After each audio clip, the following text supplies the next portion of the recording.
There's a power within you. It lifts your life to its highest level. It brings success, companionship, happiness, and peace of mind. As you tap into this power, it will respond to you because this power is within you. And that's why spirituality rocks. I'm your host, Janine Burns, really excited about today's show. We teach practical spirituality according to the principles of New Thought. New Thought teaches there's one presence and power in the universe, whatever you choose to call it, God, spirit, infinite intelligence, divine love. It expresses in you, through you, and as you. And your thoughts held in mind produce after their kind, according to the strength and the desire contained within the thoughts.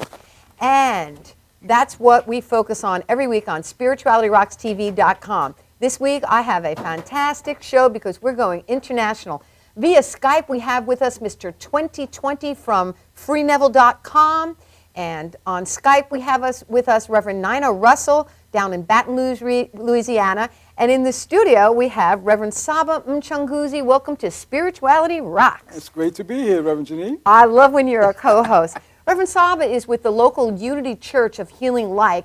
Local meaning we're in Huntington, Long Island at the Madhouse TV studios. So tell us, Reverend Saba, in a minute, what have you been focusing upon lately?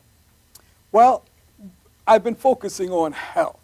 Health in terms of age and getting younger as the years go by. Vitality? Yes, and understanding that even though, regardless of what the calendar may say, my body is still eternally youthful, eternally young, and absolutely healthy and whole, regardless of, again, what the calendar may say.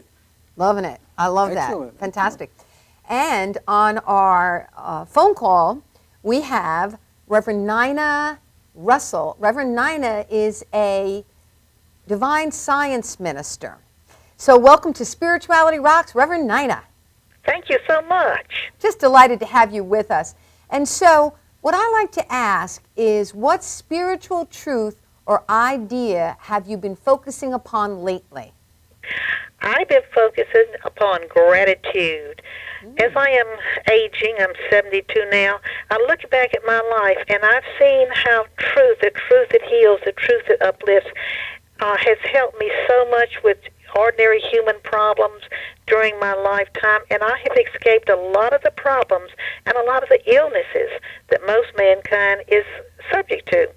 So I have been very, very blessed for my lifetime just to have this truth and to continue learning truth and get healthier and happier and more prosperous. Woohoo!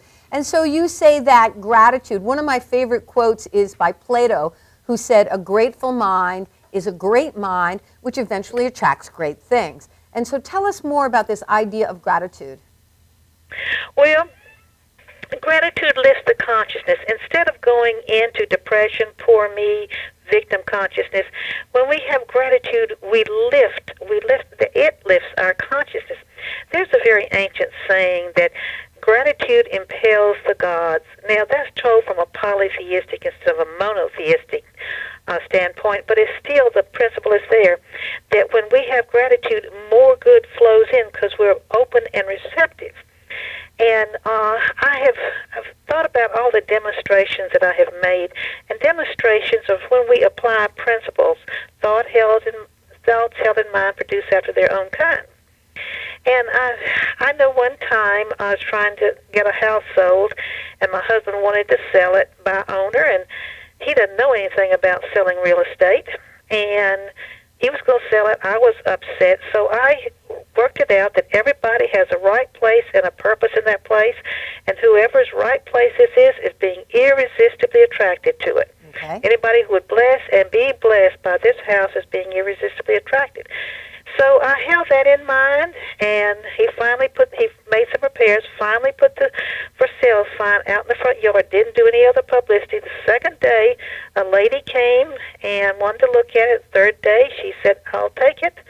And I went, we did paperwork, and I went by her house like 10 or 15 years later, and she told me she was so happy in her little house. So that was a good demonstration because we wanted to bless us, but bless the other person. But I'm grateful that I knew to do that. The law of attraction. I attracted the right people by using truth. And as it's always truth. Jesus says, you shall know the truth, and the truth shall set you free. That's cause and effect. If you know truth, that's truth with a capital T, which is the truth of God, the eternal truth, then that truth will set you free, and that's physical, mental, moral, or financial. So our responsibility is to know what truth, what principle, what law do I need to use here to free myself and others of this problem. And so I'm very grateful for the knowledge that was given to me when I was young, and that I have it to apply to whatever problem. So, and gratitude also, I think it makes you healthier, physically healthier. So it's all good. It's all good. It's all good. I love that idea that you said about whoever can be blessed and whoever is blessed. There was like a double blessing there. Yes, it is. It always must be the double blessing, because we can't just want stuff for ourselves and do the other person in. It must bless all people. Any business deal must bless both people in some way. The buyer, the seller, or whatever situation it is. I think part of the root of God, that's not a good way to put it, but the truth of God is justice and righteousness. Justice for everybody and doing right by everybody. And so when we do that, we find that we get done right, because whatever we want to others is going to come back to us. It's living truth principles. And the truth principles